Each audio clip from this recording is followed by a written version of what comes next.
My name is Jackson Palmer. I'm 34 years old, and I'm the kind of person who runs toward fire for a living. Wildland fires, structure fires, brush fires creeping through the sage east of Reno. I've seen them all. But nothing in my years of training prepared me for what I found behind that closet door. My parents hadn't answered the phone in 7 days. Not a text, not a voicemail callback, nothing. So I drove to their house on a Tuesday afternoon, and the front door was unlocked. Inside, every drawer was pulled open. The couch cushions were slashed. There was a faint smell of gasoline near the garage, and the kitchen table was flipped on its side. I was reaching for my phone to dial 911 when I heard it. A small scratching sound from the hallway closet. I opened it. My 5-year-old nephew Jaden was curled around a stuffed bear, shaking so hard his teeth clicked. He looked up at me with red-rimmed eyes and whispered one sentence: "Don't let Daddy come back." What my brother had done, what my parents had been hiding for 5 years, would take me 2 weeks to piece together. And every single piece was worse than the last. Welcome back to Calm Drama Stories, where every story is a slow burn that stays with you long after the screen goes dark. If you've ever been the one in your family who spoke up and got punished for it, this one's going to feel personal. Drop a comment and be sure to subscribe. Training is a strange thing. You don't feel it working until the moment you need it. I knelt beside Jaden, checked his pupils, felt his forehead. Warm, not feverish. Dehydrated. His lips were cracked, and his skin tented when I pinched the back of his hand. No bruises, no cuts. I wrapped him in the fleece blanket from the back of the couch, one of the only things still in its right place, and carried him to the kitchen sink. Small sips, buddy. Just small sips. He drank like he'd been waiting for permission. While he sat on the counter holding his cup with both hands, I called 911 and gave the basics. Abandoned child, missing adults, home ransacked. Not a burglary. The television was still mounted. The laptop was still on the desk. Whoever tore this place apart wasn't looking for electronics. They were looking for paper. The filing cabinet by my father's desk had been pried open with something flat. A screwdriver, maybe. Every folder was pulled out, contents scattered across the carpet. I picked up a few pages. Property tax statements, auto insurance, a copy of the mortgage. Somebody wanted documents. I found a pad of paper and some crayons in the junk drawer and set them in front of Jaden. He picked up a brown crayon and started drawing without a word. Steady lines, no hesitation. This child was used to keeping himself company. 2 officers arrived within 12 minutes. I explained the situation. They called CPS. The caseworker asked if any family member could take temporary emergency placement. I said yes, before she finished the question. Jaden hadn't looked up from his drawing the entire time. I drove Jaden to my apartment in Sun Valley, 20 minutes north of downtown Reno. 1 bedroom, clean, not much in the fridge. I made him a peanut butter sandwich and he fell asleep on the couch before he finished the second half. I sat at the kitchen table and scrolled through my phone. 14 calls to Mom over the past 7 days. Every single one went to voicemail after the 4th ring, which meant the phone was on. She saw my name. She chose not to pick up. That was a pattern I recognized. I grew up in that house on Ralston Street. Dad worked as a mechanic at the Chevrolet dealership on Keatskey Lane. Mom was a receptionist at a dental office on Plum. Ordinary life, ordinary family. I enlisted in the Army at 18, not because I was running from anything, but because I wanted to carry my own weight. 4 years. 1 deployment to Helmand, combat medic.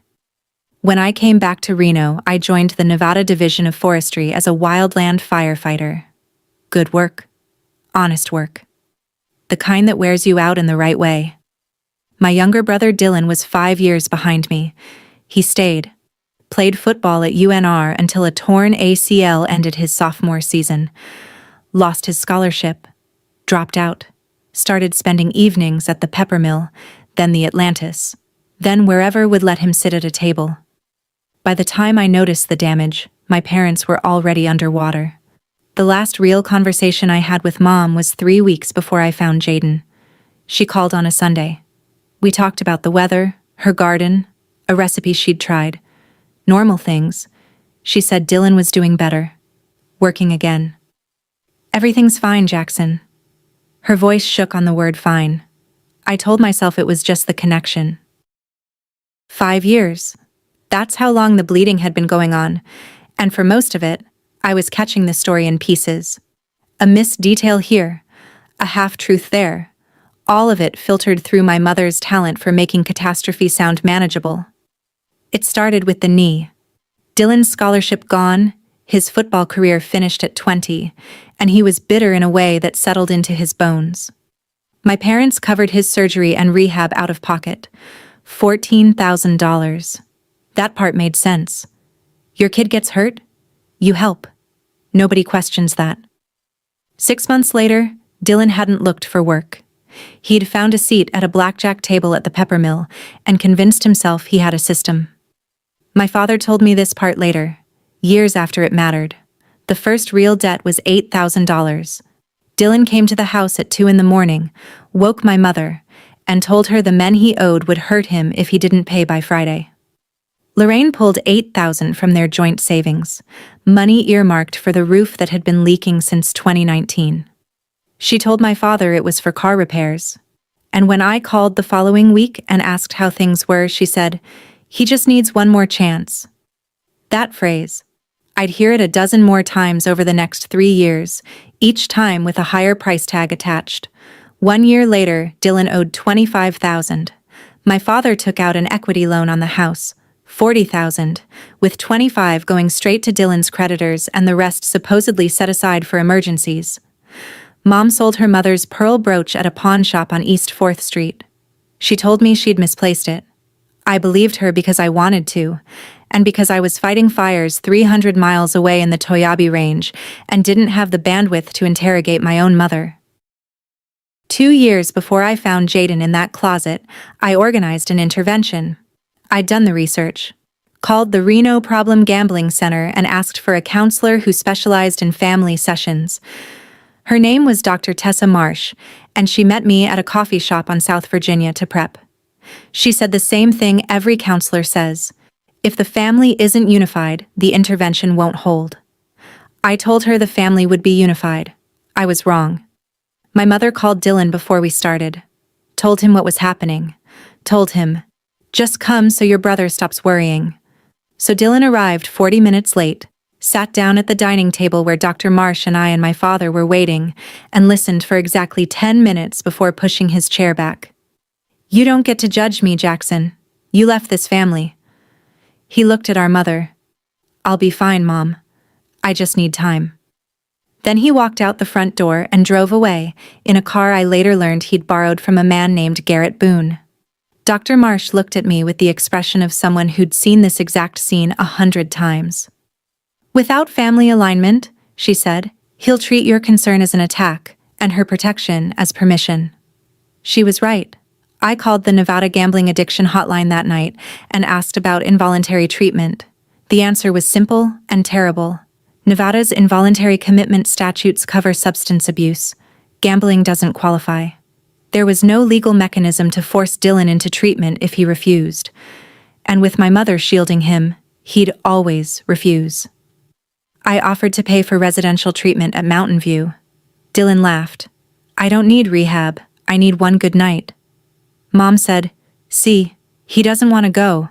You can't force your brother." I couldn't. She was right about that. She was wrong about everything else. The year before the closet, I lost everything that looked like a support system. It happened in stages, the way most collapses do. Not a single blow, but a sequence of small fractures until the structure just gave.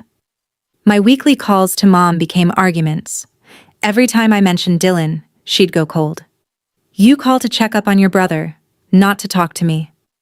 I'd say I was calling because I loved her. She'd say if I really loved her, I'd stop trying to tear the family apart. One night I said, "If Dylan doesn't stop, you and Dad are going to lose the house." She hung up. Didn't answer for 3 months. My father called once during that silence, keeping his voice low like he was hiding in the garage. "Give your mother time, son. You know how she is. I knew exactly how she was. That was the problem. My marriage ended in the same stretch. Sarah filed in October. She was fair about it. No drama, no cruelty, just a woman who'd reached the end of something she couldn't name. She said, "You carry everyone else's weight, Jackson, but you won't let anyone carry yours." She was right, and I didn't know how to fix it in time. The divorce finalized in January.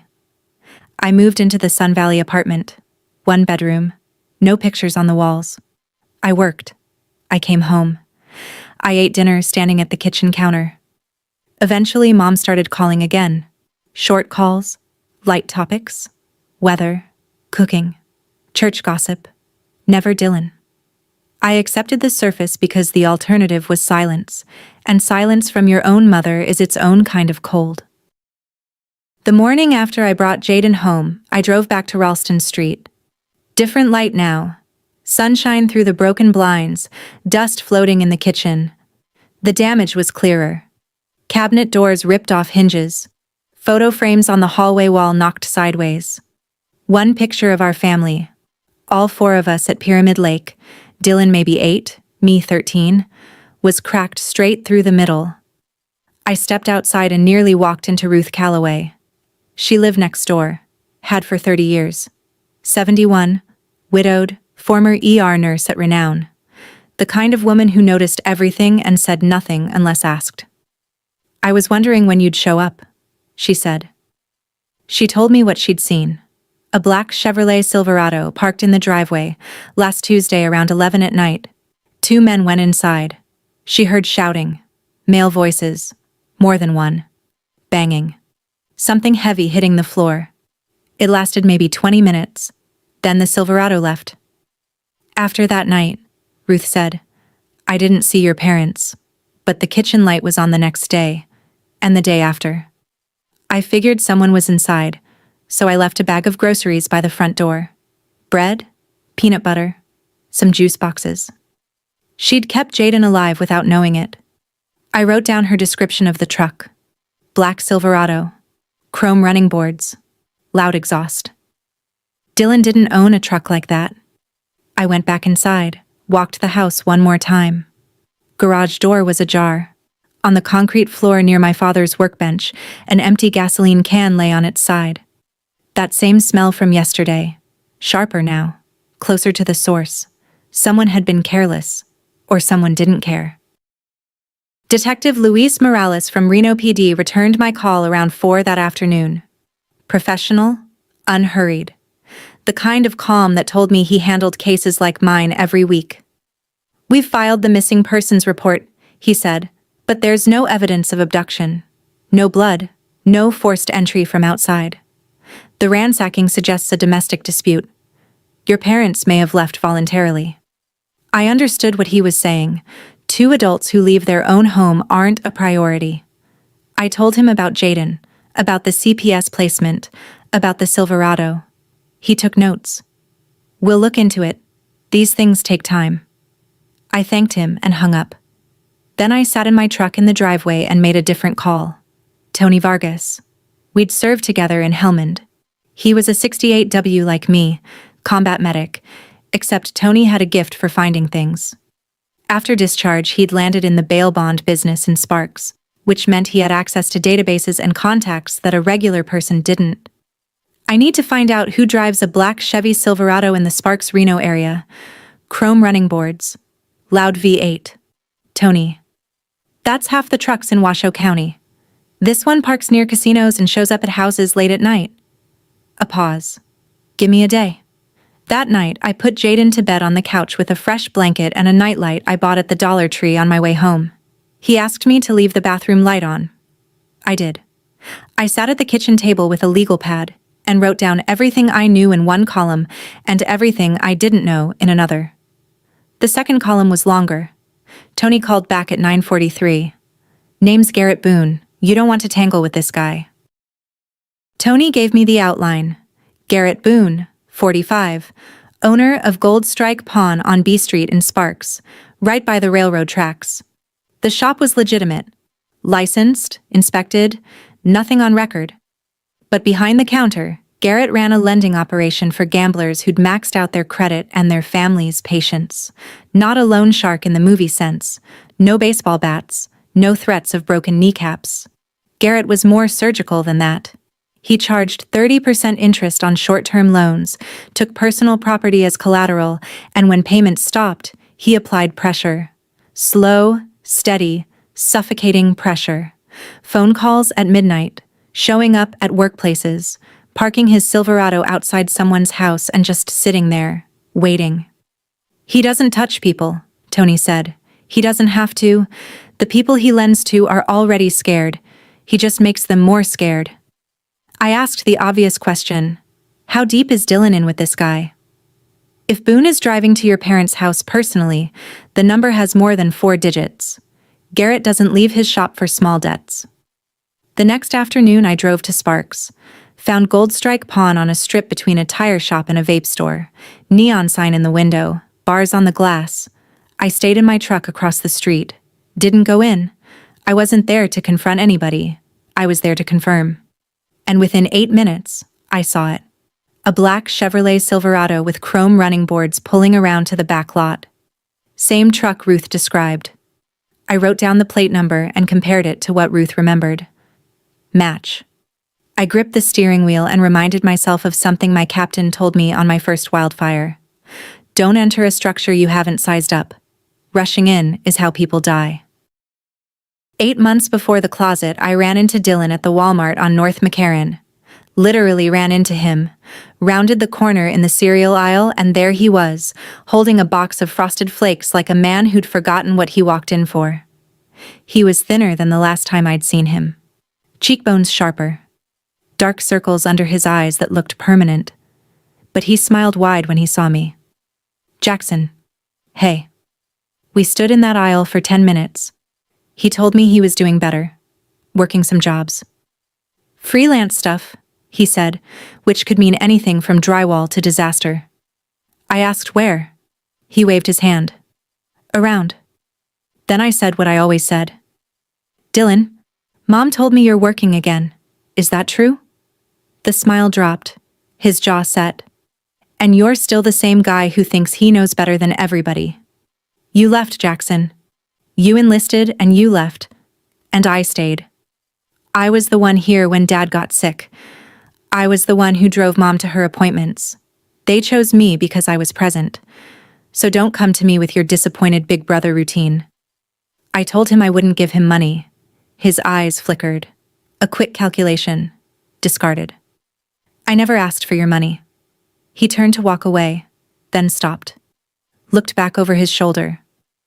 You don't walk away from family, Jackson. Remember that. He said it like a warning. Like he'd rehearsed it. I watched him walk to the register with nothing but the cereal and a 12-pack of energy drinks, and I noticed something I couldn't unsee. His hands were shaking. Not from anger. From the specific, involuntary tremor of a man whose body has learned to expect adrenaline on a schedule.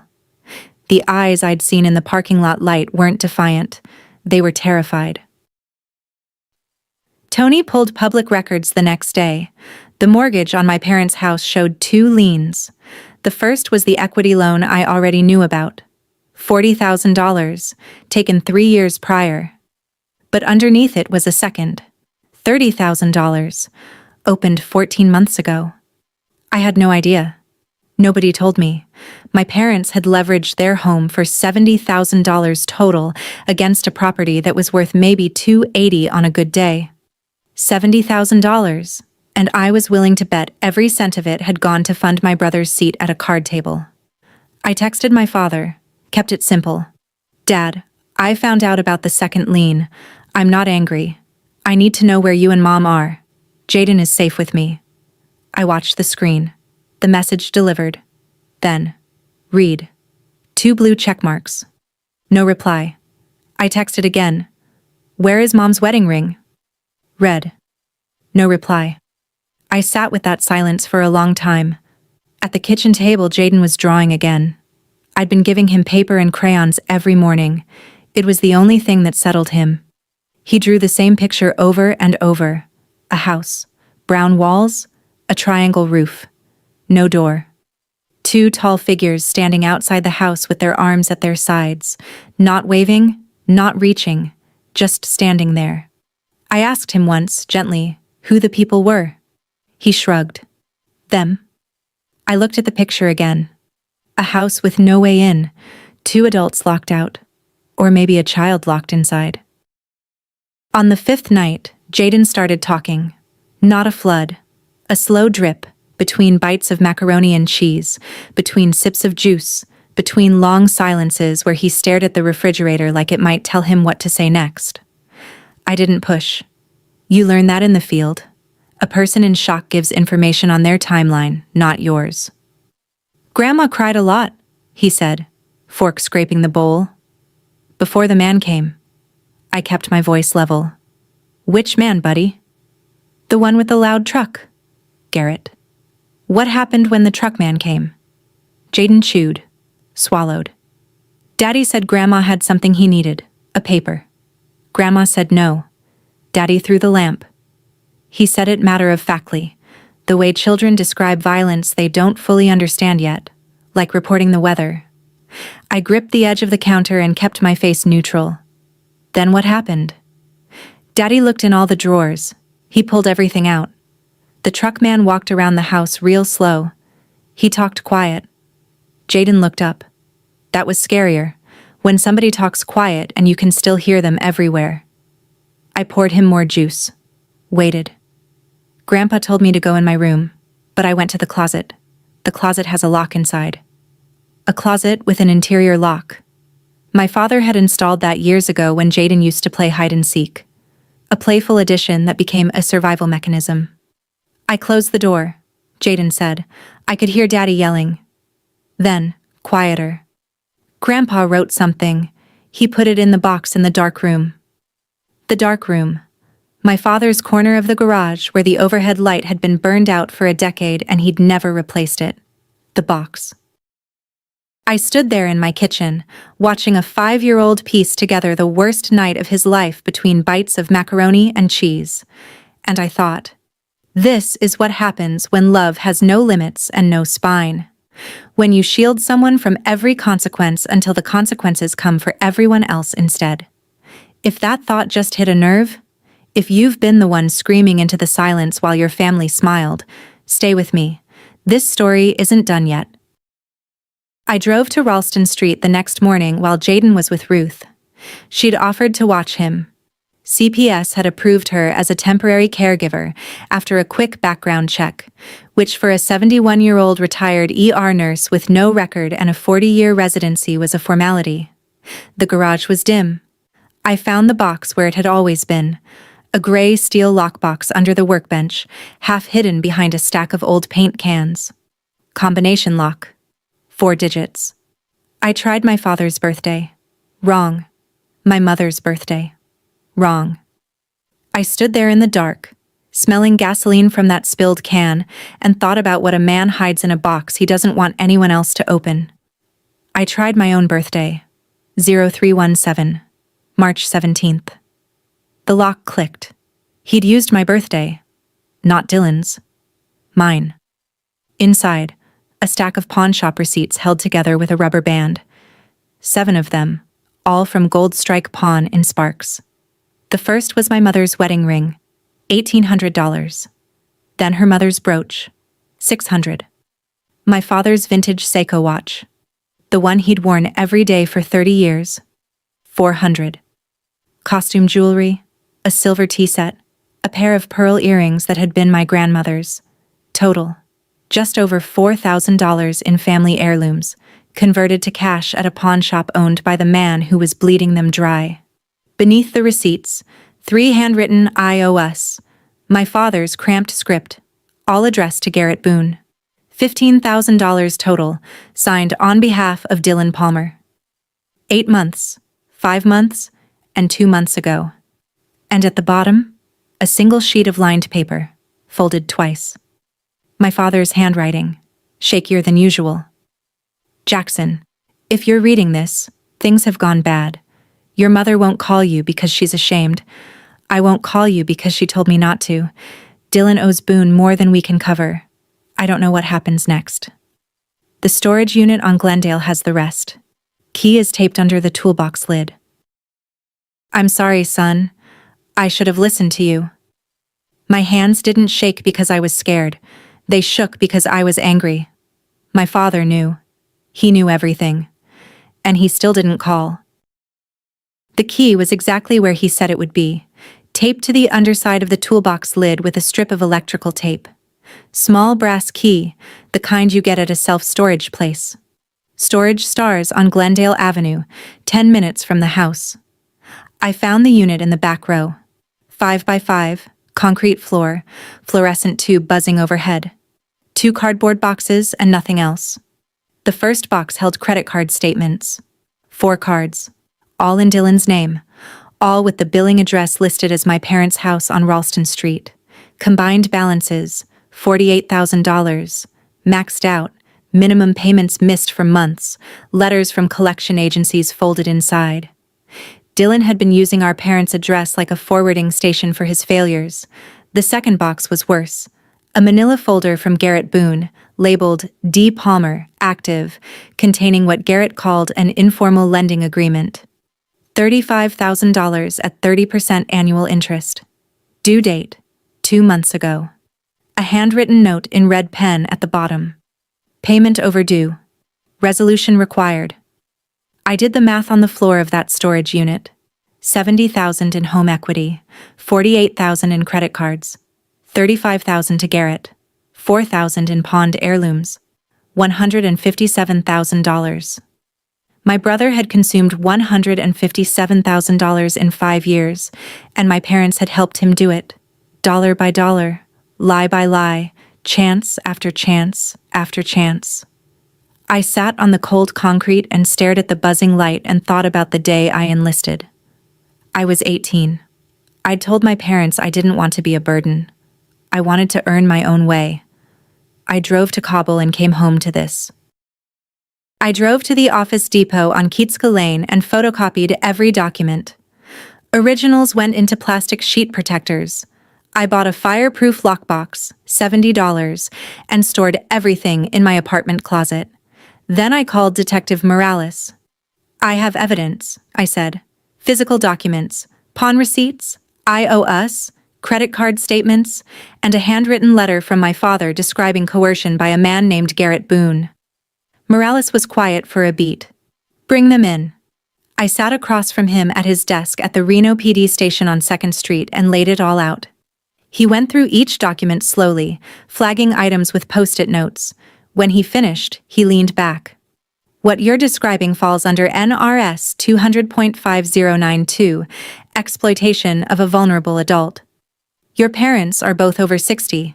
If your father's letter and the IOUs hold up, and if we can confirm Boone's lending operation is unlicensed, this is a prosecutable case. He paused. But I need a victim statement. A sworn affidavit from one of your parents, ideally your father, confirming these transactions were coerced or obtained through undue influence. Without that, these documents are suggestive, not conclusive. I understood. Paper doesn't talk. People do. That afternoon, I filed for a temporary protective order against Dylan through Washoe County. NRS 33.018 allows temporary orders without the respondent present if there's documented evidence of threat.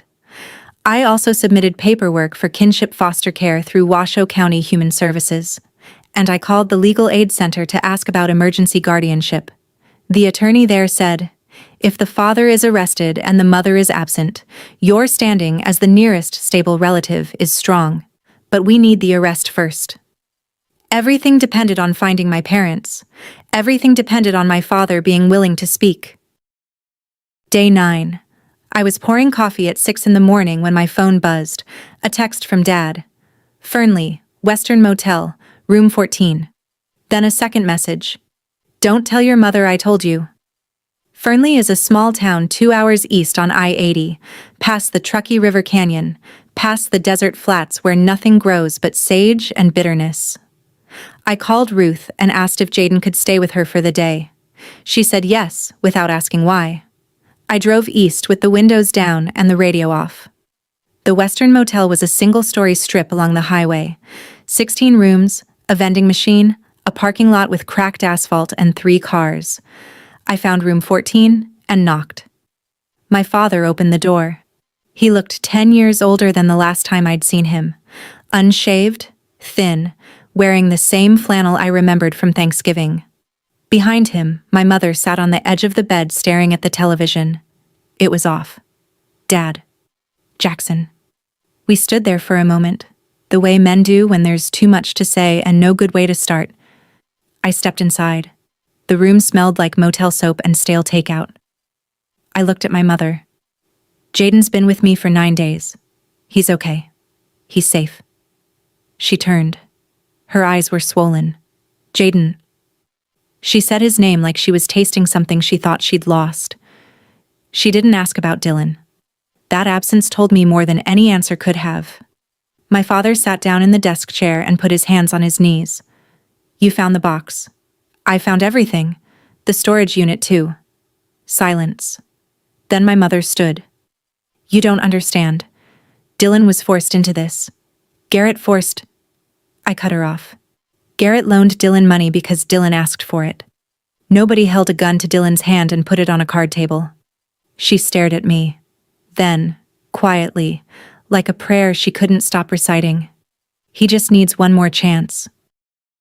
I pulled out my phone and showed my mother the photograph I'd taken of Jaden's drawing, the house with no door, the 2 tall figures standing outside. She covered her mouth with her hand. The left hand, the one with the bare finger where her wedding ring used to be. She didn't say anything. She didn't have to. I looked at my father. Jaden told me what happened. In pieces. The way a 5-year-old remembers things. He said Daddy came to the house and asked Grandma for a paper. Grandma said no. Daddy threw the lamp. Hank closed his eyes. He said the man with the loud truck came after. The man who talked quiet. He said that was scarier. When someone talks quiet and you can still hear them everywhere. My father put his face in his hands. When he looked up, his eyes were wet. Dylan came Tuesday night. He wanted the deed. Said he'd promised Garrett he could get it. That the house would cover everything. Your mother said no. First time she'd said no to him in 5 years. He went through the house like a storm.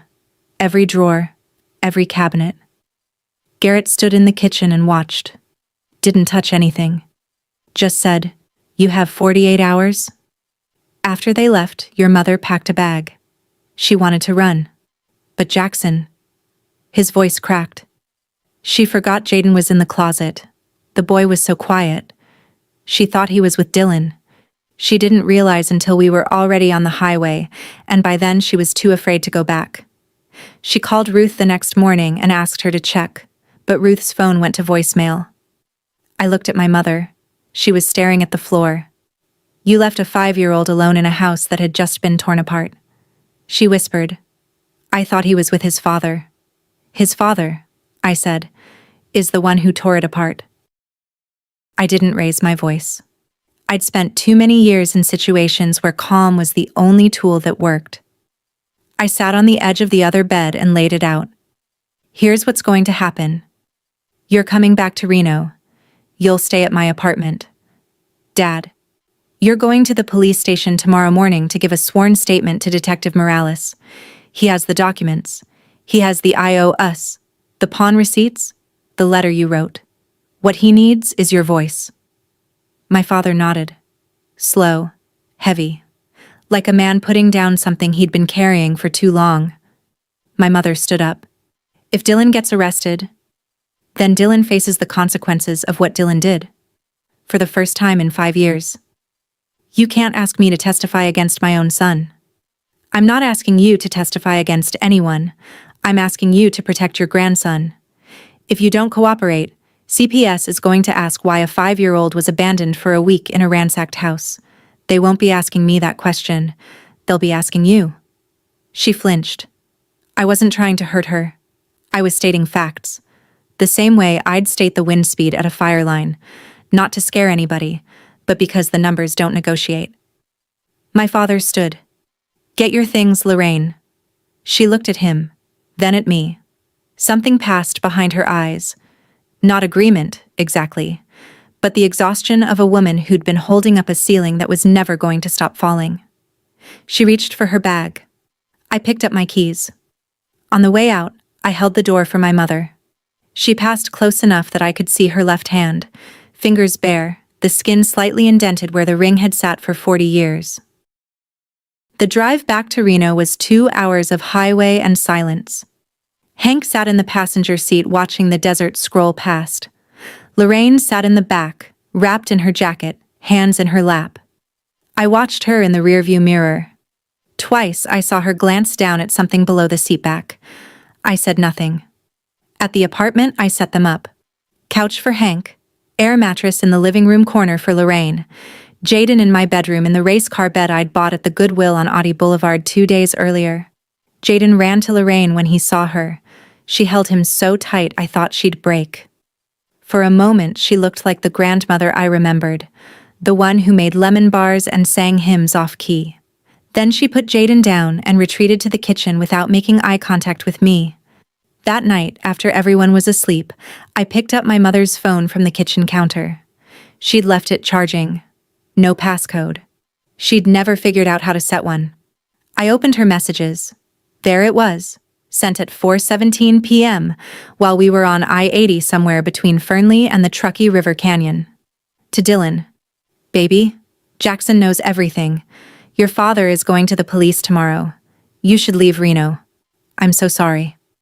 I took a screenshot, sent it to my own phone, put hers back.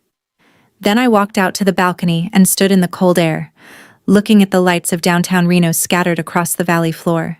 The casinos, the hotels, the neon promises that had swallowed my brother whole. I wasn't angry at my mother. I was past anger.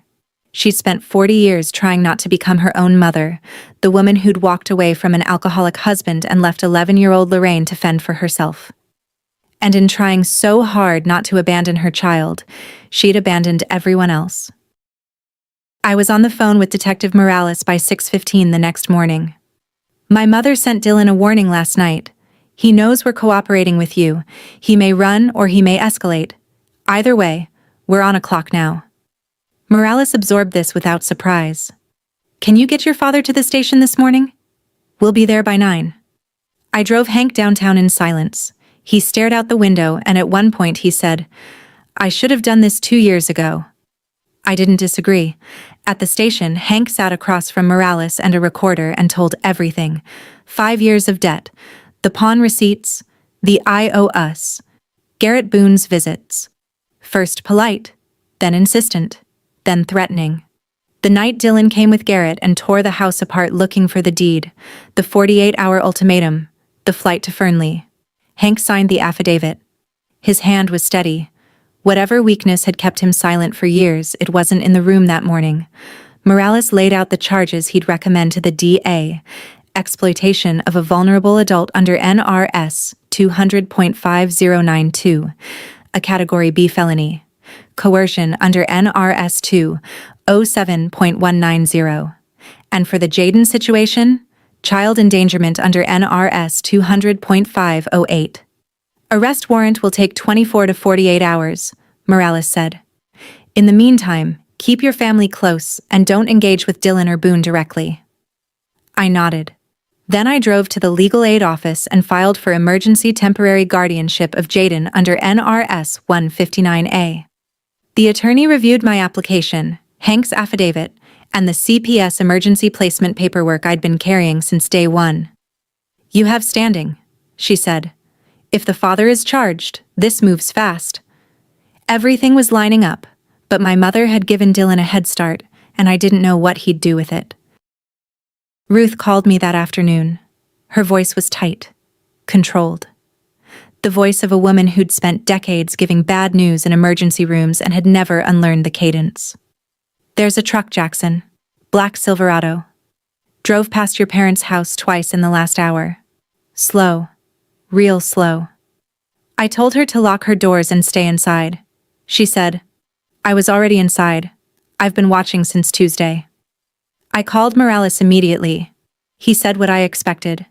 The warrant was still processing. 24 hours. Maybe less. I drove back to the apartment. Hank was sitting at the kitchen table, coffee untouched, staring at the wall. He looked up when I came in. "There's something else," he said. I sat down. "Dylan told Garrett that your mother and I would sign over the deed. He made that promise before he even asked us. Garrett loaned him another $20,000 on the strength of that promise. Money Dylan burned through in a week." The number hit me like a second wave. So Garrett isn't just owed the original $35,000. He's owed $55,000. Plus interest. My father wrapped both hands around his cold mug. "When your mother said no to the deed, Dylan didn't just lose his leverage with us. He lost his leverage with Garrett. A man like Boone doesn't absorb a loss like that. He redistributes it." I understood then. Garrett wasn't going to stop at phone calls and slow drive-bys. He needed the deed, or he needed payment, and the only Palmer with any remaining assets was my father. Or me. "They'll come here," I said. Not a question. Hank nodded. "Your brother knows where you live," Lorraine told him. Of course she did. I spent the next 3 hours moving pieces into place. First call, Tony Vargas. "I need Lorraine and Jaden at your place tonight. No connection to the Palmer name, no paper trail. Can you do that?" Tony didn't hesitate. "Bring them by 6. Second, I packed a bag for Jaden. Clothes, crayons, his stuffed bear, the drawing pad he'd been filling all week. I explained to him that he was going to stay with Mr. Tony for a sleepover, and that Ruth from next door would be there too. He accepted this with the terrifying composure of a child who'd learned not to ask why adults rearranged his world. Third, Lorraine. She was standing in the kitchen doorway when I came out of the bedroom with Jaden's bag. "What are you doing?" "Moving you and Jaden somewhere safe." "This is ridiculous, Jackson. Dylan wouldn't—" "Mom." I set the bag down. "You called Dylan. You told him Dad was going to the police. You told him to leave Reno. If Dylan showed that message to Garrett, Garrett knows we're cooperating with law enforcement, which means Garrett's timeline just got a lot shorter. If they come here tonight, I don't want Jaden in this apartment." She opened her mouth. Closed it.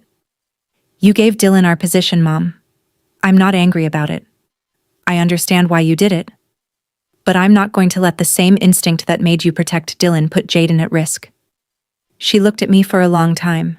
Then she picked up her purse. In the car, Jaden sat between us. Lorraine held his hand.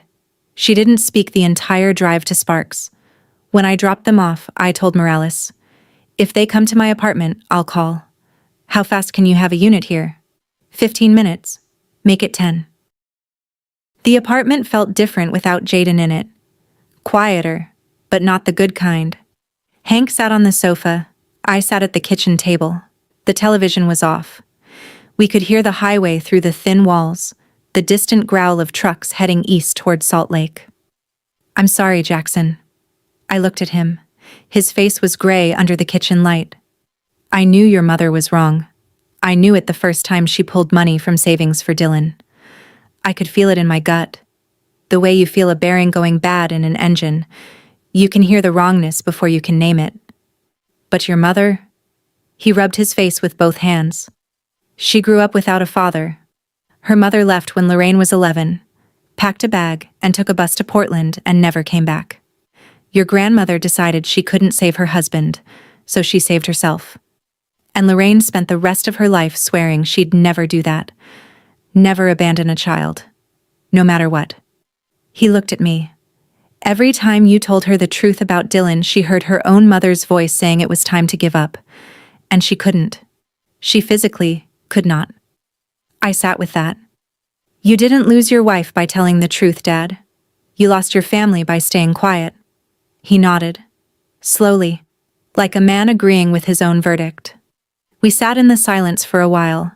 Then he said, "Your mother's ring. She sold it 8 months ago. Told me it slipped off in the garden." I knew she was lying. I saw the indent on her finger where the gold used to be. I didn't ask. His voice caught. 40 years on that finger. And I didn't ask. I poured him a glass of water. Outside, a truck engine rumbled past. My hand tightened on the counter. False alarm. Just a neighbor. 11:47. I was standing at the kitchen sink rinsing my coffee mug when I heard it. A specific sound. The deep, uneven idle of a V8 diesel that needs new injectors. You don't forget an engine note once you've learned to listen for it. I turned off the faucet and moved to the window. Through the blinds, a black Silverado, pulling into the visitor lot, headlights cutting across the asphalt. It parked 3 spaces from my truck. 2 doors opened. Dylan got out of the passenger side first. Hoodie, jeans, sneakers that were too white for a man living out of borrowed rooms. He looked up at the building, scanning windows. Behind him, Garrett Boone stepped down from the driver's side. Leather jacket, work boots. He moved slowly, the way a man moves when he's in no hurry because he doesn't think you can stop him. I picked up my phone and called Morales. They're here. 2 males. Visitor parking. Building 4. Apartment 4B. Sun Valley Complex off Sun Valley Boulevard. Morales. Unit is 12 minutes out. Do not open the door. I walked to the bedroom. My father was sitting on the edge of the bed, hands folded. He'd heard the engine too. Stay in here, I said. Lock the door. Jackson. You already did your part, Dad. This one's mine. He looked at me. Then he nodded and closed the bedroom door. I heard the deadbolt click. I sat down at the kitchen table. Gasoline, that faint, acrid edge, drifted through the gap under the front door. Garrett's truck, idling outside. The same smell from the ransacked house, the same smell from the garage. The circle was closing. 2 knocks. Soft. Almost polite. I stood up, walked to the door, opened it. Dylan stood in the doorway with his hands in his hoodie pockets. Behind him, Garrett hung back 3 steps, leaning against the railing with his arms crossed. The porch light threw sharp shadows across both their faces. Hey, Jackson. Dylan's voice was steady. Practiced. He'd rehearsed this on the drive over.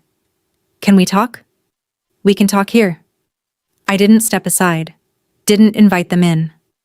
I stood in the frame of my own door and waited. Dylan glanced back at Garrett, then forward at me. Mom called me, said you're trying to have me arrested. I'm not trying to have you arrested, Dylan. I filed a report and presented evidence. What happens next is between you and the state of Nevada. His jaw tightened. The rehearsed calm was already cracking. All I need is for Mom and Dad to sign the deed. Garrett clears the debt. I disappear. You keep Jaden. Everybody wins. The house doesn't have enough equity to cover what you owe. You know that. And you have no legal authority to compel our parents to sign anything. It's their house. They can do what they want with it. They don't want to give it to your creditor, Dylan. That's why they ran. Garrett stepped forward. 1 step. His voice was low, measured, the kind of quiet that fills a room without raising the volume. Mr. Palmer, I'm a businessman. Your brother entered into an agreement. Agreements have terms. The terms weren't met. I'm not here to threaten anybody. I'm here because I'm owed money, and I believe your family has the means to resolve this. I looked at him directly. You're also here at midnight, at my home, with the man who ransacked my parents' house and abandoned a 5-year-old child. Let's not pretend this is a business call. Garrett's mouth flattened. He wasn't used to being quoted back to himself. I kept my voice at the same level, speaking to Garrett but loud enough for the balcony recorder I'd turned on before I opened the door. You operate an unlicensed lending operation out of a pawn shop on B Street in Sparks. You charge 30% interest to gambling addicts who can't get credit anywhere else. You take personal property as collateral, including my mother's wedding ring, which you have on file for $1,800. You've been making implied threats to 2 people over 60 in their own home. Detective Morales at Reno PD has every IOU, every receipt, and a sworn affidavit from my father. What you're describing as a business resolution, the state of Nevada describes as exploitation of a vulnerable adult. That's a Category B felony. Garrett said nothing. His eyes were calculating, but the math wasn't adding up the way he'd planned. Dylan broke first. You always do this. His voice pitched up, cracking on the consonants. "You always have to be the smart one, the right one, the one with all the answers. You left Jackson. You walked out at 18 and played soldier while I was here. I was the one who stayed. They chose me. They didn't choose you, Dylan. They couldn't stop you." He was shaking, spit on his lower lip. "You don't walk away from family." "I'm not walking away." I kept my voice flat. Even, like reading a weather report. "I'm the only one still standing here." Dylan lunged forward half a step. Garrett grabbed his arm. "Don't." Garrett knew. The moment Dylan put a hand on me, it stopped being a civil matter. I looked at my brother. Thin, trembling. Eyes red and wild. 29 years old and burning from the inside out. "He's had every chance, Dylan. Every single one. Tonight, Jaden gets his first." Blue and red light swept across the parking lot below. Then another. 2 Reno PD units, pulling in quiet. No sirens, just lights. Dylan saw the lights and froze. The anger left his body all at once, like air from a punctured tire, and what replaced it was the same expression I'd seen in that Walmart parking lot 8 months ago. Fear. Pure, marrow-deep fear. Not of the police, of the fact that nobody was going to catch him this time. Morales walked up the stairs with 2 uniformed officers behind him. He nodded at me. Professional. Then he looked at Dylan. "Dylan Palmer?" Dylan didn't answer. Garrett was already backing toward the railing, hands up and open, posture practiced. He'd been arrested before. He knew how the choreography worked. "Mr. Boone, hands on the railing, please." Garrett complied without a word. One officer cuffed him. Garrett stared straight ahead, jaw clenched, the way a man does when he's already running the conversation with his attorney. Morales turned back to Dylan. "Dylan Palmer, you're under arrest for exploitation of a vulnerable adult, coercion, and child endangerment under Nevada revised statutes." He recited the rest. Dylan stood there with his arms at his sides, and when the officer reached for his wrist, he pulled back. Not violently, instinctively. The way a child flinches from a hand. "Mom will never forgive you," he said to me. His voice was small now. The officer took his arm. "She'll never." "She already has," I said. "That's the problem." They led him down the stairs. He didn't look back. Garrett was already in the second car, silent, staring through the partition. I stood in the doorway and watched the lights pull away. The Silverado sat empty in the lot, engine off. The faint smell of gasoline faded as the night air moved through. I closed the door, leaned against it. From the bedroom, I could hear my father crying. Quiet, measured sobs, the kind a man makes when he's been holding them for years. They say blood is thicker than water. Maybe, but blood shouldn't be the reason a 5-year-old learns to hide in a closet. If someone in your life is confusing loyalty with silence, if you've been called the difficult one for refusing to pretend everything's fine, you're not wrong. And you're not alone. Stay with me. There's one more thing I need to tell you. The next morning, I drove to Sparks to bring Lorraine and Jaden home. Tony met me at the door, gave me a nod, and said nothing else. He'd always been good at reading a room. Lorraine was sitting on the porch in a plastic chair, hands in her lap. She was turning the bare spot on her ring finger, a slow, unconscious rotation, the phantom of a 40-year habit. She already knew. Hank had called her at midnight, right after the cruisers pulled away. I sat down in the chair beside her. Didn't speak first. That's a skill you learn in fire response too. Sometimes the most important thing you can do is let silence work. "My mother left when I was 11, she said. Not looking at me, looking at the street. My father drank. Every night. She tried for years. Then one morning she packed a bag and took a bus to Portland and I never saw her again. She smoothed her skirt with both hands. I was 11 years old, standing in the kitchen, watching the door close. And I made a promise to myself. I said, I will never be that woman. I will never give up on my child. No matter how bad it gets, I will love them enough to stay." She finally turned to me. Her eyes were red but dry. She'd cried herself out overnight. I thought if I loved Dylan enough, he'd come back. I thought my mother didn't love enough. That's why my father kept drinking. I thought love was the thing that fixed people. I looked at her.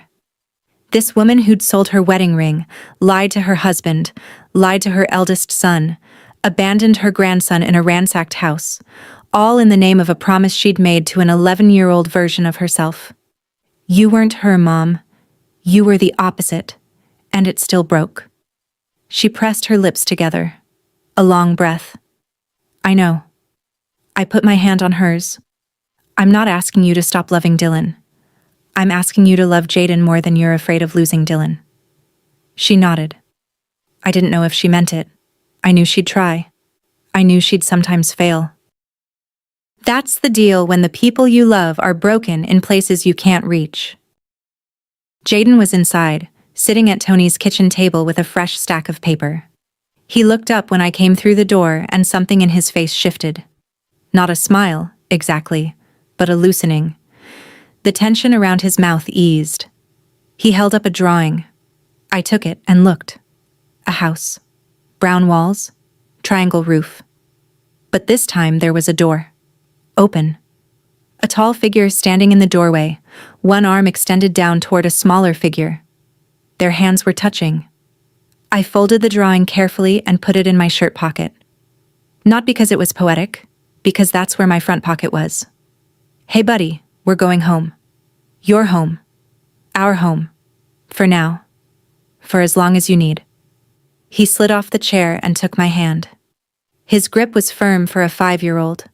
The grip of someone who'd learned that, when you find a hand worth holding, you don't let go. On the drive back to Reno, Jaden fell asleep in his car seat within 10 minutes. I checked the rearview mirror every few miles. No Silverado, just highway and sage and the Sierra Nevada cutting a jagged line against the morning sky. At a red light on Mill Street, I glanced at the passenger seat. Lorraine sat with her eyes closed, one hand resting palm up on her thigh, fingers slightly curled around nothing. Here's what happened after the lights stopped flashing. Dylan was charged with exploitation of a vulnerable adult under NRS 200.5092, a Category B felony in Nevada, carrying 2 to 15 years. Additional charges, coercion and child endangerment. His public defender negotiated a plea deal 3 months later, 2 to 5 years at Lovelock Correctional Center, with mandatory completion of a gambling addiction treatment program before parole eligibility. The court issued a no-contact order between Dylan and Jaden until treatment completion and a supervised evaluation. I was told he cried at sentencing. I wasn't there. Garrett Boone's operation unraveled faster than I expected. Once Morales had Hank's affidavit and the IOUs, he got a warrant to search Gold Strike Pawn. They found records of 43 active lending agreements, all unlicensed, all at predatory interest rates, all targeting gambling addicts in the Sparks-Reno corridor. 7 other families came forward within the month. Garrett was charged with multiple counts of unlicensed lending, elder exploitation as an accessory, and witness intimidation. His attorney tried to negotiate, but the volume of victims made a deal difficult. Last I heard, he was looking at 3 to 8 years. Gold Strike Pawn was shut down. The neon sign went dark. My parents kept the house, barely. The $70,000 in liens didn't disappear, but we restructured the payments through a housing counselor at the University of Nevada's financial clinic. No more equity loans, no more cash withdrawals over $500 without a conversation. Lorraine started attending Gam-Anon meetings at the community center on West 4th Street, a support group for family members of gambling addicts. She went every Thursday night. Some weeks she came home quiet. Some weeks she called Dylan from the kitchen phone and spoke in a voice I wasn't meant to hear. I didn't stop her. Boundaries aren't walls. They're fire lines. They tell the fire where it can and can't go, but they don't pretend the fire doesn't exist. I was granted temporary guardianship of Jaden under NRS 159A. The kinship foster care paperwork finalized 6 weeks later. I switched to daytime shifts, bought a second-hand dresser and a set of sheets with rockets on them. The storage room became a bedroom.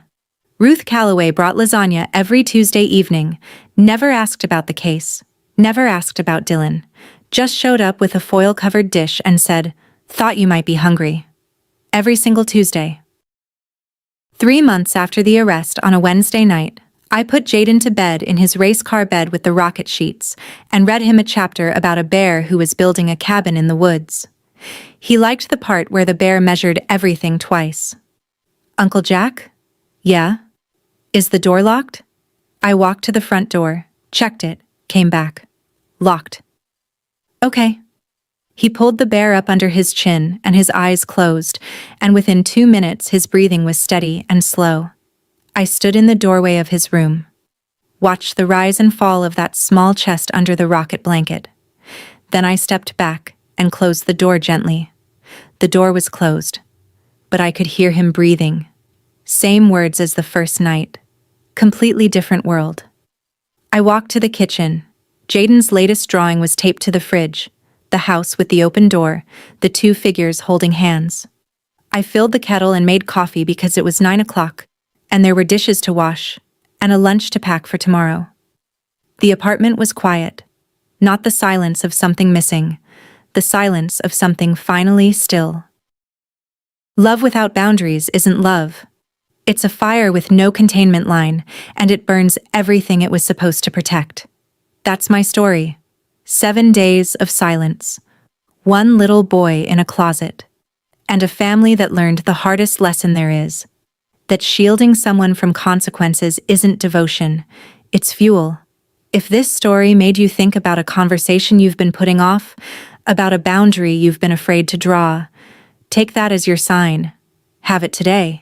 And if you know someone who needs to hear this, share this video with them. Thank you for being here. Drop a comment, hit subscribe, and I'll see you in the next one.